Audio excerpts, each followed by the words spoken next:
I'm Maria, a 30-year-old nurse. I got married 2 years ago. Ken, my husband, is a salesman and a great communicator unlike me. I'm 7 months pregnant right now. My parents have already passed away due to accidents and illnesses, so I can't rely on them. However, my mother-in-law cared for me. It's my first baby, so of course I'm full of anxiety. But I have a husband and a mother-in-law I can trust, so I believed I can safely deliver my baby. Or that's what I thought. One day, I had an upset stomach at work and had to leave early. I walked slowly while trying not to strain my body as much as possible. I noticed something strange when I finally arrived in front of my apartment. My husband's car was parked in its usual place, although he was supposed to be at work. I wondered if he was stopping by during business hours. As I stood in front of the apartment, I felt a strange and inexpressive feeling. Maybe this is what a woman's intuition was. With my heart beating and my head calmer than usual, I unlocked the door with my phone in my hand, careful to not make a sound. I quietly walked through the front door and made my way into the bedroom. On our precious bed were a man and a woman completely naked. Before they noticed, I point my phone to take a picture. Snap! The shutter sounded, but the two were so absorbed in the moment, they did not notice a thing. After that, I picked up my husband's phone that was still in the living room and I left the house. As soon as I closed the door to our apartment, I started to sweat and my stomach ached. I used the little strength I had left to call my best friend Nadia. Nadia answered the phone and rushed over to me right away. She let me rest at her house for a while. When she heard what had happened, she was extremely upset. She checked my husband's phone while pouring me a hot drink. I don't know if he's just being careless or if he's taking advantage of me, but the phone with no passcode was full of evidence of the affair. I was shocked, but Nadia tells me something even more shocking. The other woman looks like Amy. What? Amy. That was the name of a girl in college 1 year under us. She was famous for her beautiful style, round eyes, and white skin. For the opposite sex, she was a girl you wanted to protect. To the same sex, she was a girl you would never want your boyfriend to meet. That's right. Amy was the type of woman who wants other people's boyfriends. My friend was also a victim, and I remember comforting her. We never saw each other after graduation. Before I found out I was pregnant, I ran into Amy at my favorite cafe. I was with my husband at the time, and Amy was with another man, so I assumed it would just be brief. But she sat down next to us and spoke to my husband and I like we were friends. That was all though. It's not like my husband and Amy exchanged numbers.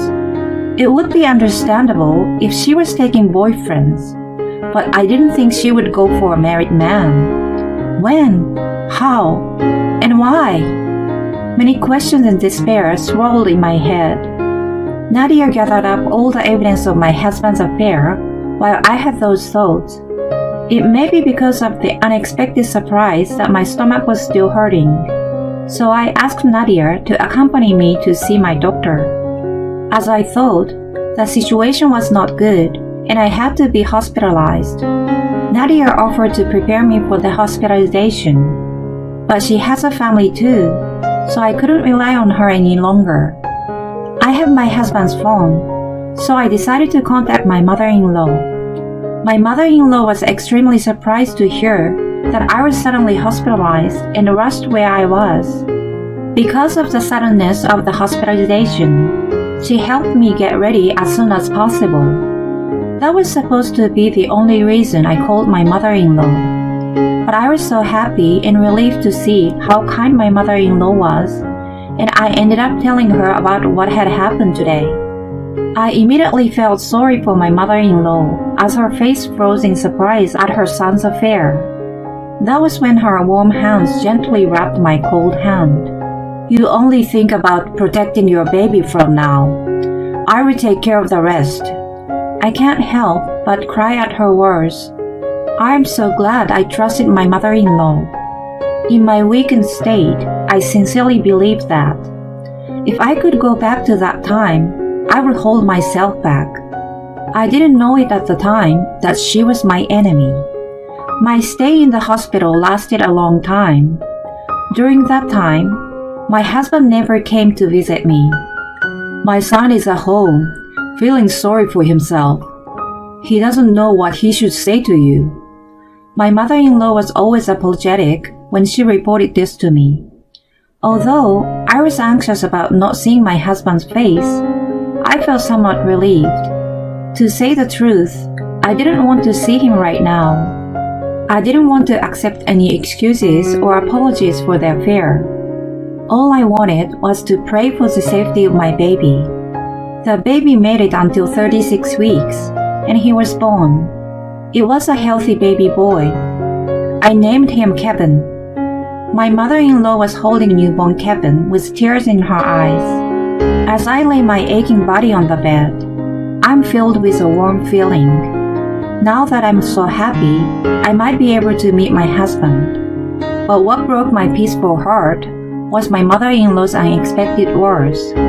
"Now, you can forget all the bad things that had happened." What? I didn't understand what she meant. My eyes widened in surprise, but my mother-in-law continued talking without caring. "About my son, he didn't mean to offend you. When you're pregnant, he doesn't get as much skinship with you, you know. I think he was lonely. And now that the baby is here, I'm sure you can forgive him." She goes on as if it was my fault that he cheated on me, and it was only natural that I should accept my husband's affair. Though bewildered by my mother-in-law's sudden change inside, I resisted. "But my husband cheated on me while I was pregnant with our son." "Divorce is not an option for you. You don't even have a home to go back to. No matter how good you are at your job, children often get sick. How can a woman raise a child by herself? A child is small." I had no choice but to rely on my mother-in-law while I was in the hospital, so I had no words to fight back. "I'm so glad you were able to bring this baby safely into the world. And it's a boy too. Don't worry, he's going to be the heir of our family, so I will take good care of him. My son is going to be a great father." My baby is crying in my mother-in-law's arms, as if he was held hostage. "It's okay. A child can make you forget everything." My mother-in-law is smiling on the outside, but her eyes were not smiling at all. It was horrifying, like looking at a devil. I didn't sleep a wink that night. My body is tired. My head is a mess. The photos of the affair I saved on my phone were gone before I knew it. My mother-in-law must have deleted them while I was giving birth. My mother-in-law was not on my side from the beginning. She was just trying to encourage me to have a healthy baby boy. My heart, which had been so happy, was now in despair. Just thinking about the future brought tears to my eyes. The person who saved me was my only living relative, my older brother. He came to see the baby with his family. They noticed immediately that something was wrong. When I told them what had happened, my brother's wife was more furious than my brother. She said she wished I had told her sooner. I couldn't hold back my tears when she started to cry, and we ended up crying as we hugged each other. We were in a private room, so it didn't bother others in the hospital. But the nurse who came in to check on the baby was obviously surprised. I thought I couldn't rely on my brother because he has a family of his own. However, my brother and his wife promised me that if I wanted to get divorced, they would be willing to help. So did my best friend Nadia, who came to visit me later. I made up my mind. My husband, whom I loved, and my mother-in-law whom I trusted were just an illusion. Staying with people like that, who are nothing more than assholes, would be a bad influence on my son. He would never grow up to be a decent man. He might have a hard time. He might even be lonely. But it's still better than being with those people. I will spend the rest of my life to make my son happy. After I made up my mind, I worked out a plan to get a divorce with my brother's family and Nadia. And then, the day I was discharged from the hospital, I went back to my apartment with my husband, who came to pick me up. There was no way I wanted to go home. But no matter how determined I was, my postpartum body didn't work the way I wanted to. My body had been in the hospital for nearly 2 months due to the threatened premature delivery, so my muscle had been deteriorated. I'd rather not have your body fall apart by pushing too hard. It's be better to wait until we gather enough evidence and act after recovery. This was the advice from my brother's wife, who had had 2 children of her own. My husband, who had not shown his face for the past 2 months, arrived with a big smile on his face. No sign of remorse or emaciation at all. Rather, his face was rounder than before. I'm guessing my mother-in-law has told him, "Maria has forgiven you. Once the baby is born, he will be ours," or some bullshit like that. "I'm sorry, I'm not in contact with Amy anymore. Don't worry. My little Kevin, it's your daddy." My husband made a brief lame apology and rubbed his cheek against our sleeping son in my hands. I wanted to shout, "Don't touch my son with your dirty face!" But I suppressed the urge and headed back to the apartment. I never wanted to go back. From then on, I had to test my patience. My husband pretending to be a father. My mother-in-law pretending to be understanding and kind. Me pretending to accept everything and be grateful. My husband in particular was the worst. He wanted to show me that he was a husband I could count on, so he was always with our son. But he would wake up our son when he finally fell asleep and try to play with him. He would push our son to me when he had a dirty diaper too. If the baby cried too much at night, he would go to the other room to sleep. He would never do the housework. And yet, when my mother-in-law, relatives, or friends were there, he would try to feed him or check to see if his diaper was dirty. My mother-in-law looked at my husband with such compassionate eyes. It was disgusting. "You see, my son has become a good father. Cheating on their wives is like a physiological phenomenon in men. That's why, as a wife, you just have to let it be and believe in him." She said this frequently, as if she wanted to brainwash me. So I played the role of generous wife who forgave her husband to satisfy both of them. I always had a voice recorder hidden in my pocket. My husband becomes light-mouthed, and his memory would skip when he drank at night. So I occasionally got the truth out of him. The worst things he had said and done caused me nausea and stomach pains, but I endured them. I endured and endured. 2 years after I found out about the affair, when our son had finished his 1.5-year-old checkup, I got the result of my brother, his wife, and Nadia's plan. I had enough evidence now. Now it's time for me to strike back. After seeing my husband off to work on Monday, I'm going to call my brother and his wife. My brother, who took the trouble to get a day off from work, showed up in a big truck with a friend of his. His wife and I worked to pack up my luggage in a rush, and they carried them into the truck. The truck left a little after noon, and my brother's wife, my son, and I went to my brother's house. I left the divorce papers and my lawyer's card on the living room table. Around 7 that night, my phone rang. It was my husband, of course. I put my phone on speaker so my brother and his wife could hear too. "Where the hell are you? I'm not going to allow you to make a joke with these divorce papers." The first thing he said and did was shout, as if he was trying to overpower me. If I were alone, I would have flinched, but now I have an ally next to me, so that's reassuring. It's not a joke. I'm serious. I replied in a calm and collected voice. My husband was slightly taken aback by my response. I have been a good husband and a good father. What is the problem? If you're a good husband and a good father, I bet you can perfectly do the laundry, clean the house, and change your son's diaper, right?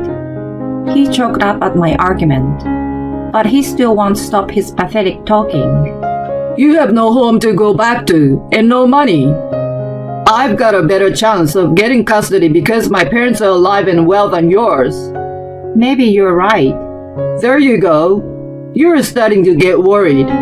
If you don't want to lose Kevin, come home. All you have to do is get down on your knees and I will forgive you. My husband spits out the worst lines like a carrot and stick, like he's taming a wild animal. My brother and his wife turned red as if they were about to join the fight, but they managed to calm down. You're going to treat our son like a hostage again, aren't you? Like you did when you cheated on me.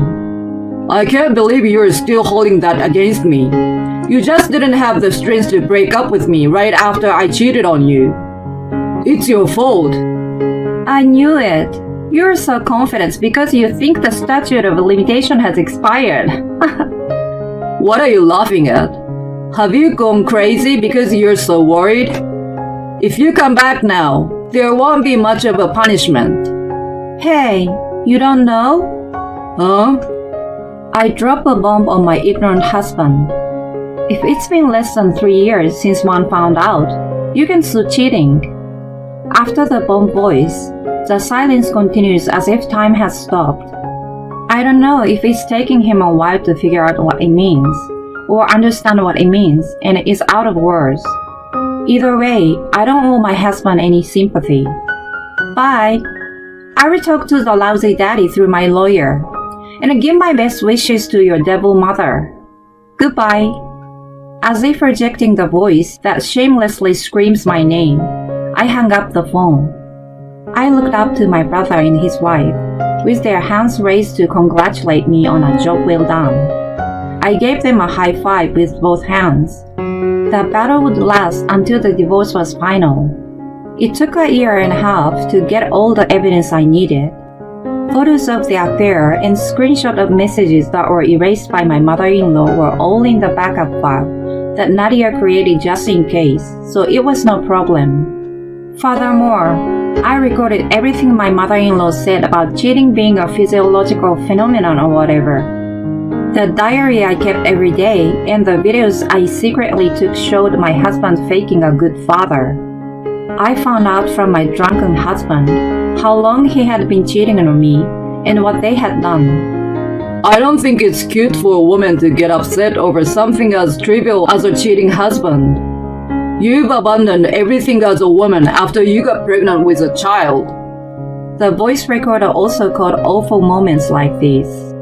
Naturally, my in-laws resisted miserably. My brainwashed relatives and their friends tried to persuade me. As soon as I played this series of rants for them, they all pulled away silently. Rather, they took my side, and some of them had a strong sense of justice. While my in-laws were begging to my lawyer, I managed to start my new life in an apartment near my brother's house. In addition, I started a new job with a daycare center, so I was able to commute to work with my son. A father who hurts his wife by cheating and can't take care of the house or child. In-laws who take their son's side and threaten the wife. A mother who worked hard to raise her child with the help of her relatives. The world was on my side. It took a long time, but I was able to leave my husband. Of course, I never neglected to punish his affair partner, Amy. After the baby was born, she came all the way to our house and said, "I'm sorry, I fell in love with your precious husband." What a surprise. She apologized though she didn't feel bad at all. On her social media, she had poems about how she was so sinful for being loved too much. Just reading them gave me goosebumps. Of course, I would not allow her to be happy with her victory. I've endured a year and a half since I gave birth in order to find the most damaging opportunity for her. Nadia kept an eye on Amy's social media posts. Using her friends and other contacts, she got information that Amy got engaged to her true boyfriend. When the time was right, I went to see Amy at her office with my lawyer. I knew that her fiancé was a competent man who worked at the same place. Of course, her fiancé was pale. Amy panicked and made countless excuses and meaningless arguments, but we ignored them and left. As we apologized to surrounding employees for disturbing them at work, this was all to give the impression that she was a disgusting woman who took the husband away from a kind wife. Moreover, it seems that there was other women besides me who were victims of Mamie and were looking for an opportunity to take revenge. While I was suing her, apparently the company received a content-satisfied letter from others. Her fiancé was disgusted and said he couldn't marry a woman so unfaithful and broke off the engagement. Covered in debt to pay alimony, her dream of becoming a millionaire was dashed. People at work look at her with a cold shoulder, but she can't even quit her job. Amy used to be beautiful and charming, but now she has no money to fix her shaggy hair. Maybe it's because she has no money. She has become more aggressive, so men don't seem to be interested in her anymore. From now on, no more couples will be victimized by her. I felt like I've made a contribution to society. 5 years later, Maria, I was eating fries with my son when I was approached by an old woman. I didn't know who she was for a moment, but when I looked into her eyes and saw a trace of the past, I remembered who she was. Ken's mother? It was my ex-husband's mother. A person can change so much in 5 years. As if she was pleased that I remembered her, my ex-mother-in-law's sunken eyes light up. I'm glad to see you're doing well. Isn't that Kevin next to you? He has grown up so much. My ex-mother-in-law looks at me with tears in her eyes while my son tilts his head. Mommy, who is this person? Is she the wicked witch? Hey Maria, Kevin, I'm your one and only grandma. No, please don't lie to him. Your mother has passed away, so it's not a lie. But you don't even have the help of your mother. It's admirable that you've raised him so well with just your hands. As usual, her words and action are so off the point, it made me laugh. But you don't have to be so stubborn anymore. Go home to my son. He's waiting for you and Kevin without getting married. Isn't he so earnest? Isn't just because no woman comes to him? That's not true. I knew that was the truth. I can tell by my ex-mother-in-law's extreme aging and the fact that she still has feelings for me. At that moment, my son stood up looking very happy. Oh, Daddy, Grandma! What? A young man with a tray of dishes and a kindly-looking older woman approached my son, calling to them. My current husband is his mother. 2 years ago, I married a man who understands everything and took it all in. My ex-mother-in-law was visibly upset to see the exact opposite of the future she had envisioned. Sorry. There are so many stores I couldn't decide. Hi. Do we know you? Well, she's my ex-husband's mother. To my confession, my current mother-in-law comes between us to defend me. Well, it's nice to meet you. I've heard a lot about you from Maria. Thanks to you, I have a lovely daughter-in-law and a beautiful grandson. I'm so happy. My ex-mother-in-law can only make her mouth gape, like a goldfish at the perfect authority of my current mother-in-law. I'm going to tell you what I have been wanting to tell you for a long time. What you said to me back then was true. A child can make you forget everything. I have no regrets about Ken at all. My husband places the food on another table and urges me to move to that table to protect me and my son. I did not look back at my ex-mother-in-law and I enjoyed the meal with my precious family with all my heart. Mom, can I have some ice cream? Only if you can finish the whole meal. Yay, Mom, I love you. With a bright future ahead of me, I'm living my life to the fullest, happier than ever. My name is Sally. I'm 42 years old and I'm an office worker. My husband George is 2 years older than me and was originally my senior at work. He was a good worker and I respected him a lot. We had a son right after we got married and had a happy family. However, the relationship between my husband and I started to fall apart at some point. It is no exaggeration to say that the cause of the breakdown was my husband's parents. My mother-in-law in particular did not like me from the beginning of our marriage. She was always picking on me in any way she could.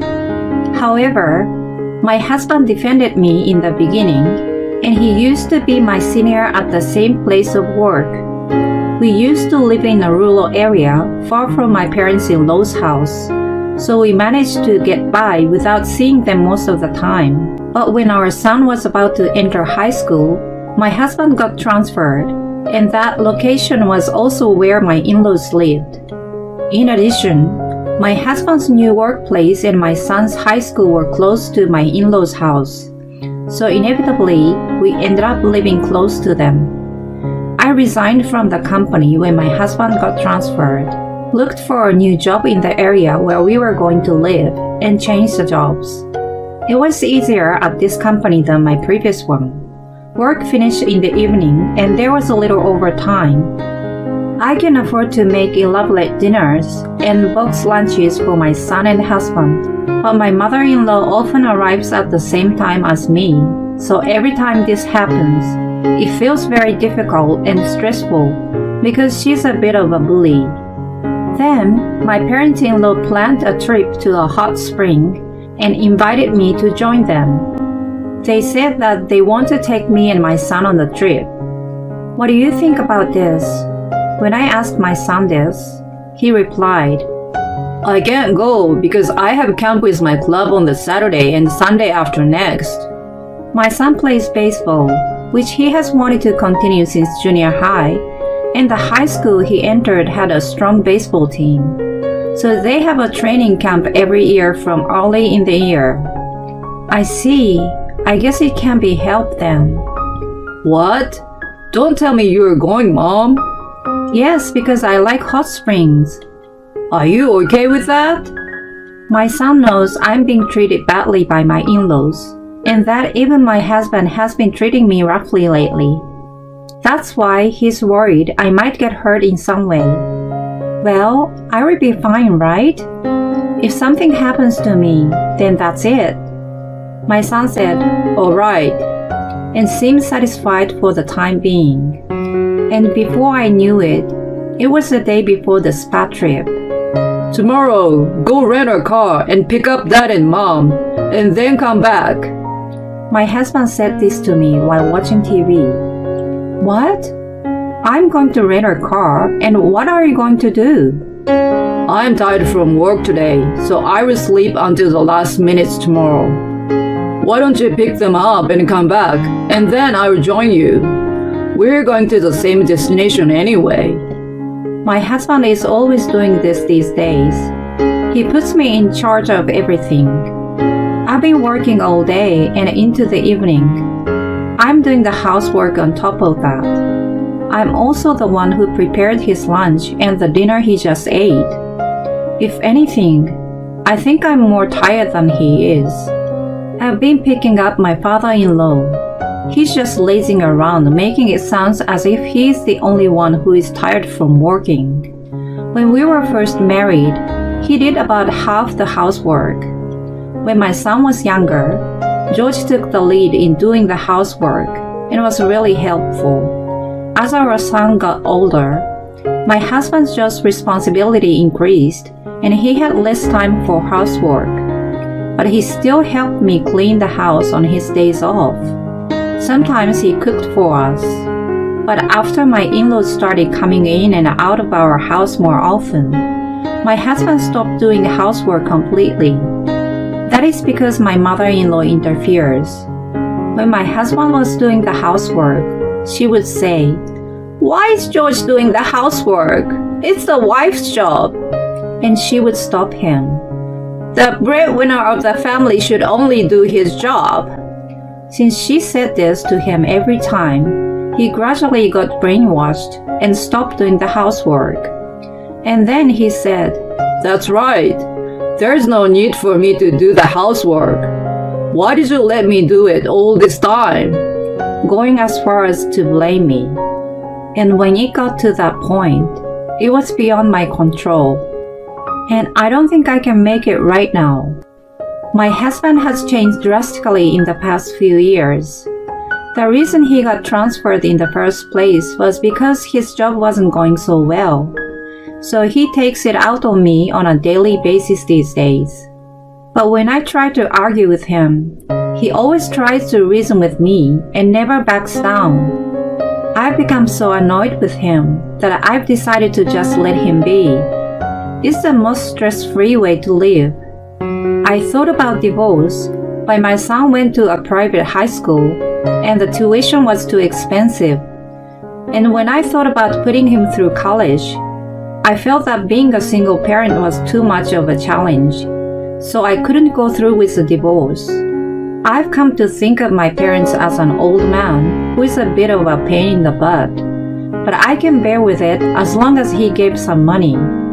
When I think in this way, I'd feel less stressed out. I thought that I didn't have to take quite a risk to get a divorce, so here we are. I joined this trip because it was a trip to a hot spring resort that I love, so I knew I could enjoy it even if I had to do it alone. And if I wanted, I could separate from my in-laws and my husband. Perhaps I'm thought of as a designated driver, but my husband and father-in-law can both drive, so what the heck? At any rate, I figured I shouldn't expect anything from my husband, so I went to get the rental car like he said, and went to pick up my in-laws. "Sally, aren't you a little late? What, that's the car you're driving today? Why didn't you get a bigger car?" "Well, it's better than your mini car." I usually use the mini car I bought myself. I commute to work by car, so I paid for it myself, assuming I would use it most of the time. I don't often go out for long distances, so I thought a mini car would be enough. And besides, I also like the interior and the color, so I bought it. And yet, my husband drives this without my permission, and also lets my in-laws ride it. My in-laws complained about the fact that it was a mini car, and they looked down on me, saying that I could only afford a small one. So I had to go out of my way to take a rental car for the trip. Then I thought, why don't we just take my father-in-law's car for the trip? He could drive up to our house and just drive to the spring resort would be the smoothest way. But my father-in-law said he doesn't do long drives and he doesn't want anyone else to drive his car. So for such a selfish reason, I rented a car and my husband and I drove. But in the end, my husband, who said he would switch with me on the way, was asleep the whole time, and so I drove all the way to the destination. While my husband was sleeping, my father-in-law still complained about my driving, saying things like, "The best way is to go and stay in the right lane." He would also tell me that I could have made a right turn when there was clearly oncoming traffic. And when I slow down because I know the light is going to turn red, he would say, "Why didn't you go?" It's really depressing. My mother-in-law, who does not have a driver's license, also joins in complaining about my driving. I don't want my mother-in-law, who can't even drive, to tell me what to do. And at least I'm better than my father-in-law, who has crashed his car at least 5 times, for real. I tell him he should return his license before he gets in a big accident, but he says, "Don't treat me like an old geezer. I'm not to blame for all the accidents I've had."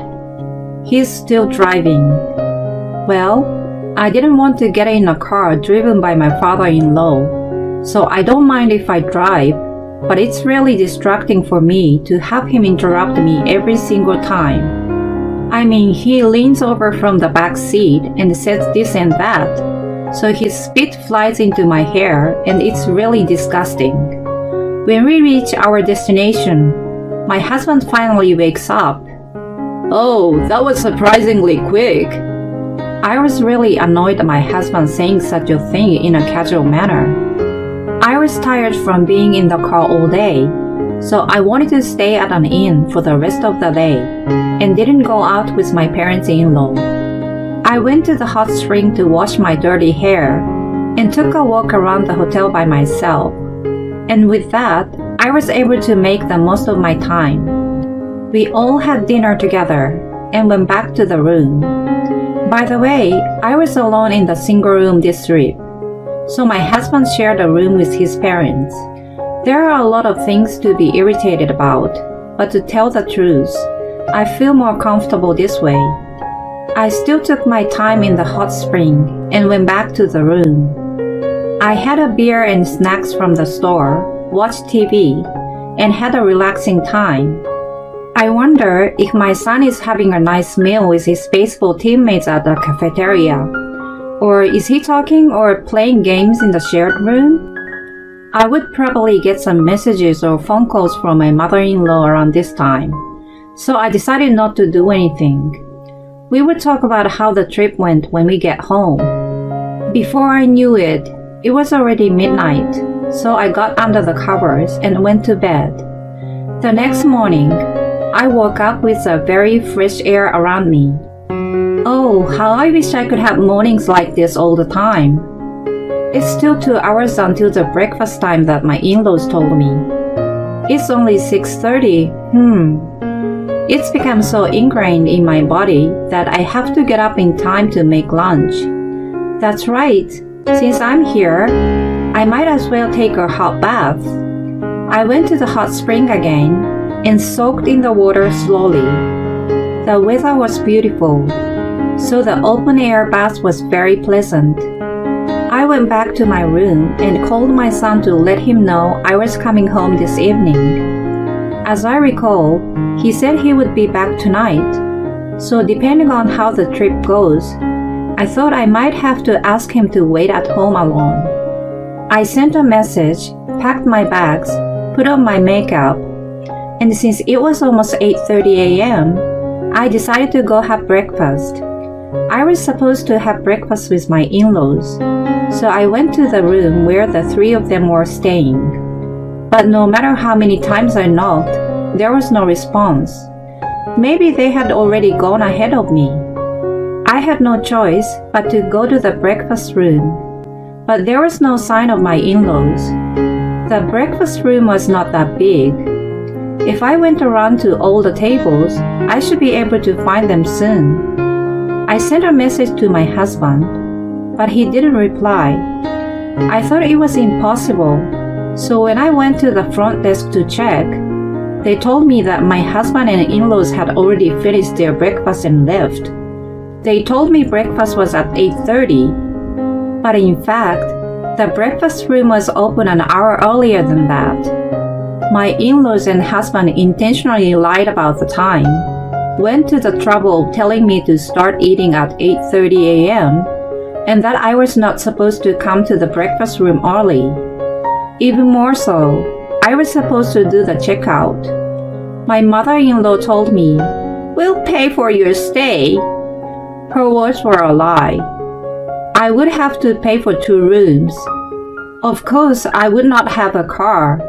In short, my in-laws had planned to leave me behind and return home on their own. I was so pissed off, but in a way, it made me feel better. If you're going to do that, then I'm ready to do this. I went to the breakfast room with a refreshed mind and elegantly enjoyed the buffet breakfast. Well then, what should I do now? While I was thinking about that, I got a call from my mother-in-law. "Excuse me, where are you?" is what I said, and my mother-in-law started laughing I thought that since we were going on a vacation, we should enjoy spending time together as a family. If that's the case, you didn't have to go to the trouble of leaving me here. Why didn't you just come with the three of you to begin with? We only brought you along to pay for the car and the accommodation. But you still got to come to your favorite hot spring resort and have a nice meal, so you should be grateful. If that's the case, they all could have paid less if they'd just gone by themselves. Why should I go out of my way to pay for my husband and in-laws' accommodations? I'm so angry at my in-laws that all I can do is sigh. Well then, we'll just go sightseeing and go home first. Why don't you run back, Sally? I don't know how many days it would take though. My mother-in-law was laughing like a fool. As you can imagine, I don't like being told off like this. Is George driving? I told her to put me on speakerphone so he could hear me. Then my mother-in-law seems to have switched over, and I can hear my husband's voice. What's up? What the hell do you want? Were you going to leave me from the beginning? Don't be so angry. You like the hot springs here, didn't you? Why don't you go relax by yourself today? But you have laundry to do. And John is coming home from training camp, so come home this evening and do your chores properly. Hearing my husband's voice, who seemed so happy to make me obey him, there was no restraint in me anymore. What? You should at least do your own laundry. Hey, don't act like that. I'm the head of the household.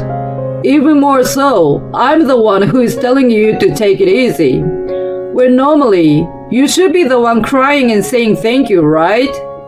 That's so old-fashioned and lame, so you shouldn't do that. What? You're so cocky. I will give you a lecture when I get back. Prepare yourself. Oh, don't worry about my words, because today is the last time I'm going to see you. Huh? Both my husband and in-laws sounded surprised at the same time. Oh, I mean you're not even here today. Or should I say, I haven't even seen you today. So last night's dinner at the hotel was the last time, right? Haha. What do you mean? I heard my husband's upset voice, so I quickly responded. Because I'm divorcing you. What? You know, just about a year ago, you confronted me with divorce papers, right? My husband's attitude had changed since we moved in, but around this time last year, he was particularly cold. I couldn't stand it any longer, and when I questioned him about it, he suddenly got angry and confronted me with the divorce papers. I was upset at the time, and because I was concerned about our son's tuition fees and other things, I refused to divorce him. After that, my husband immediately said, Please pretend that we never discussed divorce. I'm sorry for my emotional outburst. So we decided to stay married, but there's no doubt that I harbored a great deal of distrust toward my husband. So I secretly hired a detective agency to investigate him. It seems that he was having an affair with a classmate from high school. They met again a little after we moved here, and she was a single mother with a daughter in middle school. I think he tried to leave me to be with the woman he was having an affair with, but he was probably turned down. He probably felt that it would be a disadvantage for him to leave me at that point and only pay child support and be single. Besides, if he had me to do the housework, he wouldn't have to do anything himself. In short, I was treated as a convenient housekeeper from then on. Well, I also got some money from him and treated him like an old man, so I guess it's the same. But I kept the evidence of the affair I'd gathered from the agency to use it as a bargaining chip if something happened. Even it was a past affair, it's only been a year, so I can get a divorce at your fault. As I said this, I heard the surprised voice of my father-in-law and mother-in-law over the speakerphone, It seems that they didn't think my husband was having an affair. Then I decided to say something else that surprised them even more. Just because you've been demoted and your salary has dropped dramatically doesn't mean I'm not going to charge you alimony mercilessly. Again, I hear my in-laws surprise. How could you be so arrogant when I make as much as you do? Even though I earn the same amount of money, I pack lunches for you and John. I clean the house and make dinner for you both, right? You got left behind and had a cushy job all the time, but you always talked about how tired you were and how you were the breadwinner of the family. I said things that hurt him more and more, and he became silent. I stayed married to you because I was thinking about our child's tuition and all that. But I did some research, and I found out that even if I became a single mother, my parents are willing to help. So I realized that I don't need you. Plus, you'd be paying alimony and child support, okay? I'd rather have a happy, stress-free life, even if it means losing a little bit of income. So I'm filing for divorce. Enjoy your day of sightseeing without me. My in-laws were calling my name in a panic, and George was stammering and about to say something, but I didn't care and hung up the phone. The bus to town was just about to arrive, so I got on the bus and went to the station, then took the train to my house.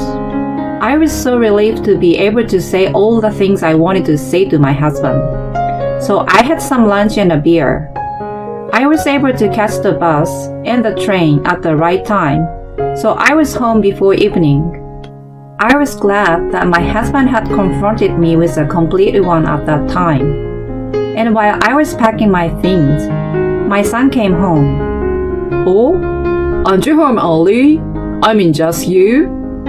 When I told him what had happened, he scolded me lightly, saying, "I told you so. But if you divorce him, I will stay with you." My son didn't seem to be bothered by it. Well, he's a sophomore in high school, so I guess he somehow understood that my relationship with my husband was not good. Well, I'm going to pack up my stuff. John packed his bag quickly and efficiently because I had called my parents to come and pick us up while I was still on the train. When my parents arrived by car, my son transported the heavy stuff into the trunk. That's what you'd expect from a baseball player. My husband doesn't exercise at all, so when we moved into the new house, he kept saying, "Oh, it's heavy. It's so heavy," complaining about it and being so pathetic. In no time at all, my son and I finished loading our things and headed to my parents' house. In the meantime, I kept getting phone calls from my husband and in-laws. So after we had arrived and I calmed down a bit, I called them back. "Finally, you picked up. Hey, why weren't you answering the phone?" I can answer the phone whenever I want to, right? Don't be ridiculous. I haven't even granted you a divorce yet. Even if you say so, you and I are strangers now. Huh? I kept the divorce papers you confronted me with before, so I filed them. Oh no! So all I have to do now is ask you for alimony and child support. Aside from that, I only need to go and talk to my lawyer about those. Wait a minute! Sally, please reconsider. It's true I betrayed you once, but don't worry. You're all I see now. I will take care of you again. I was so sickened by my husband's words that I almost threw up the lunch I ate. Just how weak-minded are you? I don't have a shred of love left in me for you. So why don't you try again with your mistress? If you try again with her, oh, but she's already remarried now, so maybe not. Haha. Huh? My husband was surprised to find out the truth. Apparently, even if he couldn't remarry, he thought that his mistress would still have feelings for him, even though they parted once. Why do men have such stupid ideas? I found out that his affair partner had remarried when I was filing for alimony. She told me that she would pay me alimony and asked me not to do anything to ruin her life. She also apologized for having the affair, so I decided to just get a larger amount of alimony. So it's fine no matter how much money I need to pay for my son's tuition. My husband also paid alimony and child support. George couldn't pay with his own savings or salary, so he asked his parents to pay in his stead. They didn't think their son would give them that kind of trouble. They were so shocked that they were bedridden for a while. Parental stupidity at its finest. But I was able to punish my in-laws too, so let's say it's a good thing. After that, everything was resolved and I moved into a rented apartment with my son. My son has grown up to be a good boy, just the same as he was. Today, I'm at his baseball game with my parents. My son looks so dignified when he stands in the batter's box, and he looks so cool and mature. The metal bat catches the ball with a count sound, and my son gets a hit and scores a run. He raises his fist to his teammates on the base. As I thought about how I want to continue watching my son grow up and taking good care of him, I applauded John's success with joy.